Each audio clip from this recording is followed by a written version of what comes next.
Thank you, Mr. Chairman. Mr. Chairman, thank you for your service. Both sides of the financial houses here, the Congress and the Fed, face a significant challenge. We're both sort of on the hot seat. Don't think it's appropriate for one to blame the other for the problem, and you haven't done that.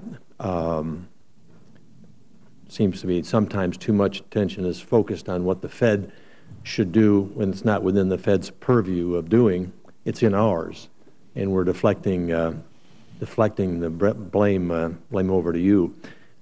Nevertheless, you indicate in your opening statement here that, and I quote, the future course of federal fiscal policies remains quite uncertain. And that uncertainty is something we all hear as we go back to our states and talk to businesses and others. It is pervasive throughout industry, throughout business, throughout households.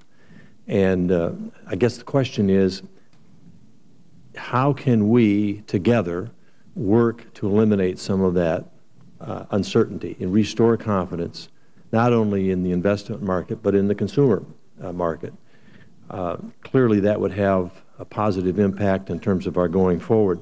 You outlined 4 key objectives in that regard in your statement, and one of which is, as you described, putting together long-term, fiscally sustainable, credible plan. You state that what is before the Congress in terms of what has been done in August and what the goals are for the super committee that's going to report in November are far short of what we need to do. That's reinforced by the rating agencies. It's reinforced by the President. It's been reinforced by various economists and analysts, saying generally anything short of $4 trillion in spending, viable spending cuts over a 10-year period of time is going to be inadequate to regain that confidence and achieve the goal of a fiscally sustainable plan. My question to you is, as others have suggested, you can't get there just to get that kind of a plan just through the spending cuts. You need certain reforms in the system, one of which is entitlement reforms to mandatory spending, and another which is comprehensive tax reform. My question is, how important is that to be part of a package that can be deemed what you would conclude to be long-term, fiscally sustainable, and credible? Do you have some comments and thoughts on that? Yes. So first, it would be a major achievement to have a credible plan that delivered stability and sustainability over the next decade. And the numbers you gave, or I think the numbers the CBO and others have given as well. But as I was indicating, for example, to Senator Klobuchar, the quality of the product also matters, not just the bottom line numbers. In terms both of economic efficiency and growth, and in terms of certainty, reforming the tax code, for example, would be very useful, very valuable. I think everybody agrees that it's a very complex and in many ways counterproductive system right now.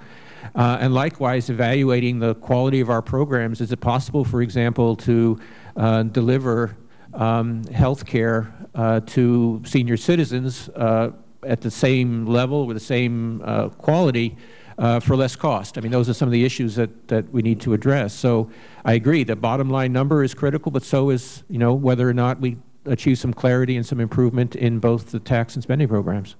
Now, some say this is not, putting that comprehensive package together by the end of this year, the Congress voting on that and pushing it forward, is not attainable, particularly in regards to the complexity of the entitlement, the reform, and the tax reform. And many suggest that, well, these are elements, these are initiatives that ought to be started up in 2013. Can we wait till then? Well, Senator, you're a better judge than I am of how quickly this can be done in Congress, but clearly the sooner the better.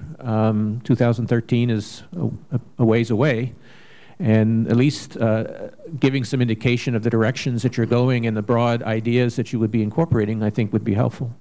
You state in your comments here that these difficult and fundamental fiscal choices cannot be safely or responsibly postponed. I assume you stand by that. Yes, sir. And 2013, would that fall in that Would you describe that as something that's safely and responsibly done? Well, I would like to see, I think we would all like to see as much progress as possible, and if that involves now laying out some plans and beginning the discussion, I think that would be very useful. Yeah, my own belief is that at least some strong indication with some enforcement mechanism is necessary in that package now in order to assure the investment world and the consumer world that we're on the right path, and therefore have the psychological effect of improving confidence and helping move forward with some sustainable measures. Thanks very much for your testimony today. Thank you. Thank you, Senator Coates.